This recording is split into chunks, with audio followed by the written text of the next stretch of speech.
Good morning guys and welcome back to my channel S I am Sneha. তোমরা সবাই কেমন আছো? আমি তো বিন্দাস আছি গাইজ। সকাল সকাল ফ্রেশ হয়ে রেডি হয়ে ব্রেকফাস্ট করে আজকে আমরা কলকাতা যাচ্ছি, মানে বাড়ি যাচ্ছি।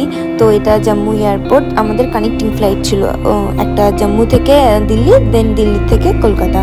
এটা জম্মু এয়ারপোর্টের ভিতরে গাইজ। জম্মু এয়ারপোর্টটা ছোট ছিল আমার যেটুকুনি মনে হয়েছে।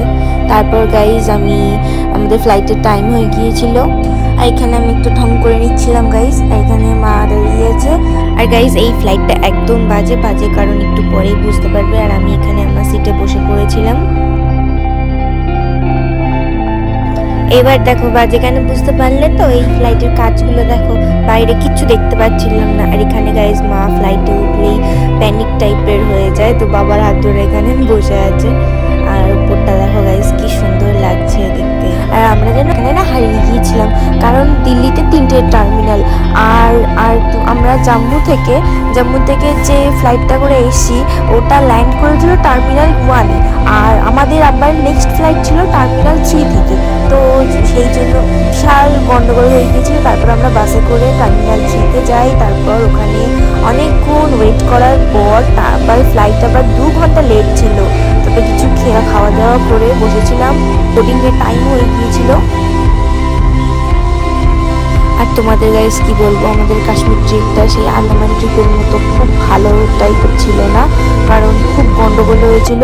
আর এখানেও মানে বাড়ি যেতেও গন্ডগোল। তোমরা তো দেখলে ফার্স্ট ফ্লাইটের অবস্থা, সেকেন্ড ফ্লাইটেও আমরা একদম পিছনে সিট পেয়েছিলাম। আর কি বলবো তোমাদের গাইস, খুব কষ্ট হচ্ছিল। প্লেনটা ভালো ছিল, কিন্তু ওই পিছনে সিট পাওয়ার জন্য কানে একটু প্রবলেম হচ্ছিল। দেখতে দেখতে গাইজ আমরা কলকাতায় পৌঁছে গেলাম। এখানে আমি একটু স্যান্ডউইচ খেয়ে নিয়েছিলাম গাইজ। আর এখানে দেখো গাইজ রাত্রিবেলা কি সুন্দর লাগছে, মনে হচ্ছে দিওয়ালির লাইট একদম। তারপর গাইজ আমরা কিছুক্ষণ পর ল্যান্ড করলাম। এরকম করেই আমাদের কাশ্মীর ট্রিপটা এন্ড হলো। আর 12 দিন যাদের সাথে একসাথে ছিলাম, একসাথে ঘুরছিলাম, তাদেরকেও খুব মিস করব। আর গাইস এখানে আমাদের গাড়ি চলে এসেছিলো, আমরা এই গাড়িটা করে গিয়েছিলাম বাড়ি। তারপর গাইস এখান থেকে আমরা একটু রেস্টুরেন্টে গিয়েছিলাম খাওয়া দাওয়া করতে, তারপর বাড়ি গিয়েছিলাম গাইস। আজকের ব্লগটা ভালো লেগে থাকে লাইক, কমেন্ট, শেয়ার অ্যান্ড চ্যানেলটা সাবস্ক্রাইব করে দেখা হচ্ছে নেক্সট ভিডিওতে। বাই।